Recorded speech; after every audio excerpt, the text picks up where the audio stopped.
Week 10 of the fantasy baseball season, and here's a few pitchers I look to buy and trade for this week. The first guy, Sandy Alcantara of the Miami Marlins. I just don't know what it is this season here with Alcantara. We always knew he was a fast-paced pitcher, so the pitch clock and the speed of the game speeding up I don't think would be a problem.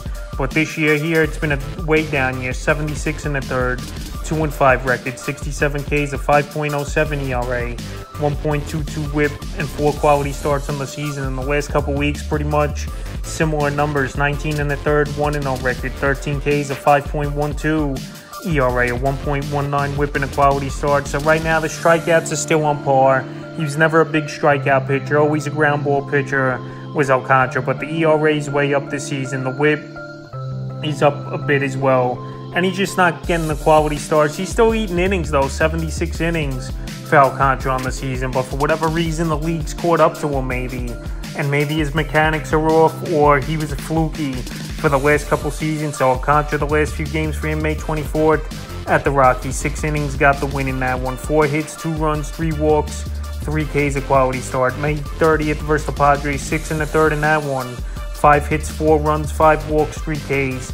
And June 4th versus a weak Oakland Athletic hitting team. 7 innings, 6 hits, 5 runs, 7 Ks. So the good thing in that last outing, the first couple innings, he gave up all those runs. And then he wrote the ship all the way to the 7th inning was Alcantara. But I think he's too talented of a pitcher.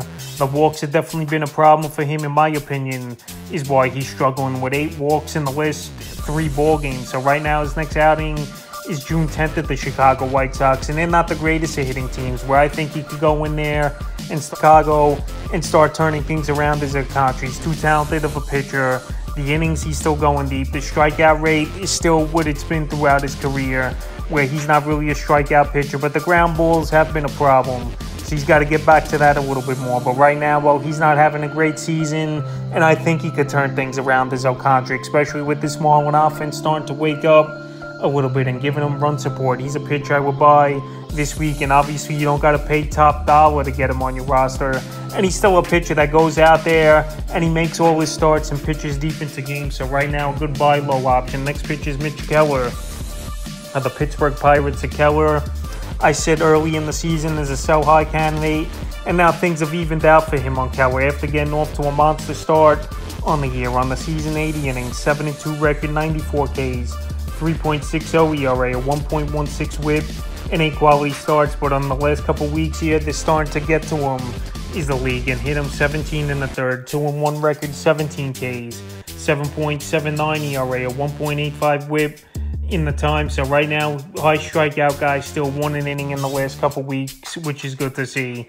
And I know this Pirate team, they've been struggling of late, especially Keller getting hit hard by the Oakland Athletics a few days ago. So right now, while he's getting hit over the last few games as Keller, and still could bring number 3 or 4 starter type of work to your fantasy rotation. He's a guy I would buy low on this week is Keller. I don't think he's going to be putting up the numbers like he did early in the season, but to be a decent pitcher that could go 6-7 innings maybe, 3-4 runs at worst, that's what I think he could bring for the season is Keller. So right now, coming off a horrible outing versus the A's, this is a perfect time to buy him on a discount. May 26th at the Mariners, 6 innings, got the win, 7 hits, 6 runs, 2 walks, 8 Ks. May 31st at the Giants, 6 innings, got the win, 10 hits, 4 runs, a walk, 8 Ks. And June 6th, like I said, versus the A's, he got rocked in that one, 5 in the third, got the loss, 8 hits, 5 runs, 4 walks, a K in that ball game. So it's surprising to see only 1 strikeout for Keller versus the Oakland Athletics, where the 3 outings before that, he combined it for 24 strikeouts. So the strikeout rate's been on par, and it was just a bad ball game. But it is concerning a little bit maybe to the owners that it was the A's that rocked Mitch Keller. But right now, well, over the last couple weeks, his numbers have gotten a little worse. This is the time to go out there and buy him low, especially after a bad game versus a bad team in Oakland. The next pitcher is Luis Severino of the New York Yankees. So the problem with Severino has always been health, obviously. But besides that, he's been one of the better pitchers in terms going out there and performing when he does pitch, which is obviously a big question mark for Severino. So on the season, we obviously haven't seen much of him in a small sample size. In a few starts, 15 in the third, 0-1 record, 12 Ks, 5.28 ERA, a 1.24 WHIP, and a quality start in the last couple weeks here. 10 2/3, 0-1 record, 7 Ks, a 6.75 ERA, a 1.31 whip, and a quality start. So Severino's got to get his legs on the room. Obviously, he has only pitched in 3 ball games this season. And like I said, obviously, injuries have always been a concern and staying healthy. But after coming off a game versus the Los Angeles Dodgers, getting rocked in that one in LA, I think he could bounce back versus the Chicago White Sox here tonight in Severino. And this might be the only time to get him on a little bit of discount this week. So the first 3 outings for him this season: May 21st at the Reds, 4 2/3, no decision. 4 hits, a run, a walk, 5 Ks. May 27th versus the Padres, 6 2/3. No decision. Tough one in that one. I hit a run, 3 walks, 5 Ks, a quality start.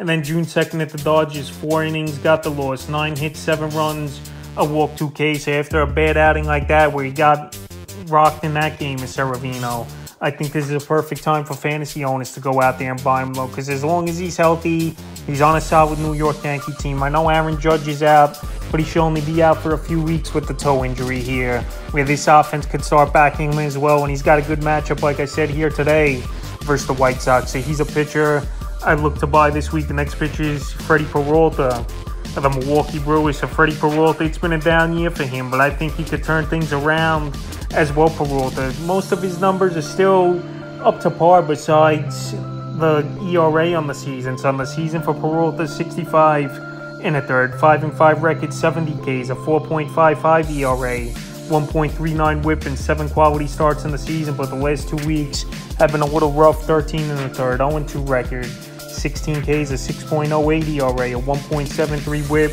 and a quality start. So this Brewer team, they're middle of the pack type of team. Some weeks they're going to hit the baseball well and give you run support, and also with the pitching as well, because their ballpark to play different ways over there. If it's shut, obviously it's more of a pitcher's advantage, but if the retractable roof is open over there in Milwaukee, the ball really flies. And now with the weather getting nicer, obviously that roof might be open a little bit, but right now he's still getting good strikeout rate, is Freddie Peralta, and he's just got to pitch a little bit better. And the last 2 outings have been versus pretty decent hitting teams at Toronto, who obviously is a higher echelon of a hitting team, and the Baltimore Orioles, who are middle of the pack. So May 26th versus Giants, 2 1/3, got the loss. 8 hits, 4 runs in that one, a walk, 4 Ks. June 1st at the Jays, 6 innings, got the loss. 6 hits, 3 runs, 2 walks, 3 Ks, a quality start.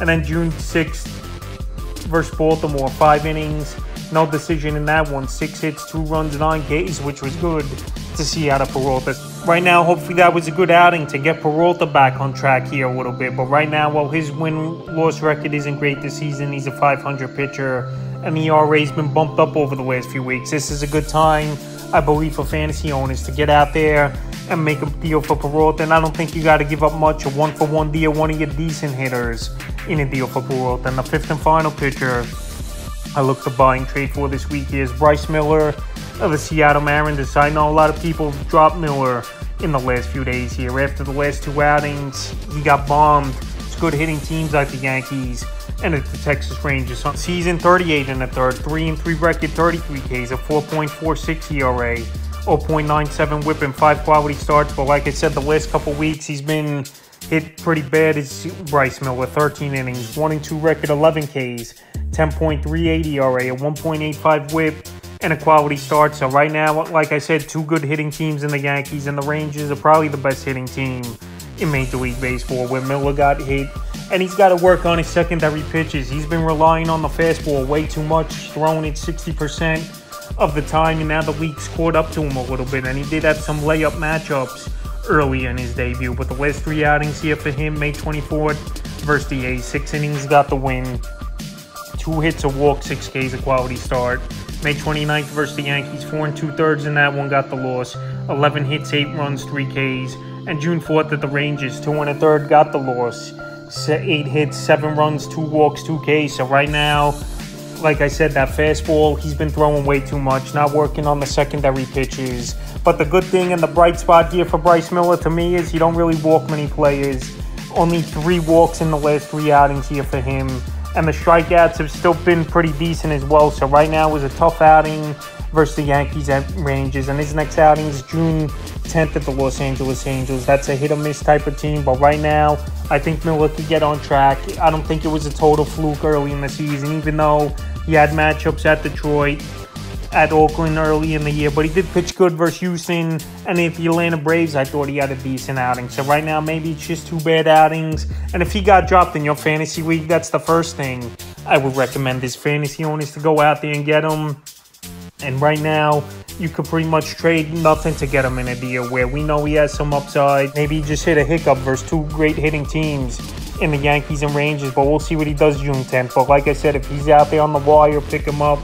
And in a trade, you don't got to give up much, in my opinion, to get him as Miller. And if he does get hit hard again in Los Angeles, maybe 1 or 2 more starts, then you drop him in shallow leagues. But anyway, that's a few pitchers I look to buy and trade for here in Week 10 of the fantasy baseball season.